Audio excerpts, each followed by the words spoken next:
Hey everyone, welcome to Newegg TV. I'm Rene Garcia, and today we're taking a look at Starcraft 2, Heart of the Swarm, Blizzard's expansion to Starcraft 2, Wings of Liberty. Heart! For Heart of the Swarm, Blizzard has made several improvements in terms of player experience. They've added region gameplay, a player experience system, interactive replays, and more.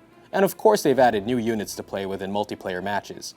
But before we get there, let's jump into the single-player campaign and see what's next in the ongoing Starcraft saga. After her rescue by Jim Raynor, Sarah Kerrigan, the former Queen of Blades who commanded the Zerg, was taken to a research facility so that her powers to control the Zerg swarm could be studied by Valerian Mengsk, the son of Arcturus Mengsk, the villain wholly responsible for Kerrigan becoming part of the swarm.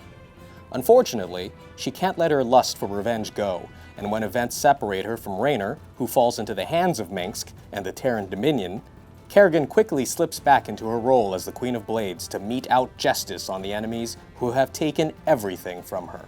The single-player campaign offers a similar but improved experience to the single-player campaign of Wings of Liberty, except with Sarah Kerrigan as the lead role. Once the player progresses far enough into the game, Kerrigan gets her own spacefaring vessel, the Leviathan, which has different areas to explore, and a crew of sorts that she can interact with. One of the special areas is the evolution chamber that allows the player to evolve the Zerg units to have specialized attributes, like increased speed, armor, damage, and unique abilities like underground movement. As a nice touch, players don't have to permanently commit to a certain evolution. If a particular mission is timed, the player can customize all of the evolutions towards speed. If the next mission is defense-oriented, the player can switch everything over to armor.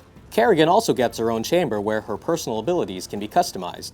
As she levels up, new powers are made available, which are typically a choice between active and passive abilities, which can be changed in between missions. So if you discover that Kerrigan keeps dying in missions, it's easy enough to reconfigure her for survivability. A handful of new units and abilities have been added to the three races for multiplayer. Here are some highlights. Terrans have a new flame unit called the Hellbat, which can transform into a Hellion and vice versa with the proper upgrade. The Thor returns, but now gets a native high-impact payload ability for dealing with armored air units like capital ships. Medivacs also get upgraded with a native speed boost ability, allowing it to move 70% faster for 8 seconds. Now you can make those emergency rescues a reality! Finally, there's the sneaky Widow Mine that burrows into the ground and launches missiles at nearby enemies. The Protoss get the Mothership Core, which is primarily a defensive unit, in that it can recall units to home base, slow down enemies with a time warp, and turn any nexus into a cannon. The Oracle is a caster unit that gives Protoss new ways to observe the enemy and detect cloaked units. Cast Revelation, and see what enemies' units see for a limited time. Finally, the Tempest is a late-game flying siege unit that has an incredible range. It can actually attack farther than its vision, making the Oracle a great companion unit with its vision abilities. Finally, the Zerg get the new ground assault unit called the Swarm Host. This burrowing unit produces smaller temporary units called the Locust that cost no resources or energy and can be controlled to attack the enemy. Free units for everybody!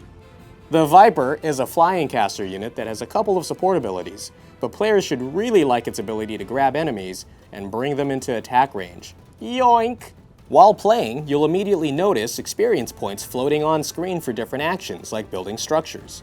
At the end of the match, your experience is totaled and added to your profile level. The more you play, the more you level up, which opens up rewards like new decals.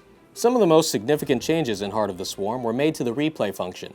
Tired of emailing your replays to friends so that they can see your skills and witness your trash-talking smackdowns?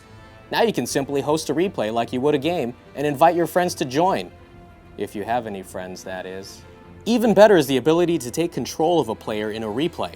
So now you can relive old battles or try to change the outcome of a match by loading a replay and taking control of your army to do something different. Heart of the Swarm has added a slew of new features and mechanics, and this overview was just the tip of the iceberg. On top of everything listed here, you'll also enjoy improved graphics and physics. Units will actually fall off cliffs when killed, as well as a number of interface tweaks. If you like real-time strategies, Heart of the Swarm is a great addition to your game library.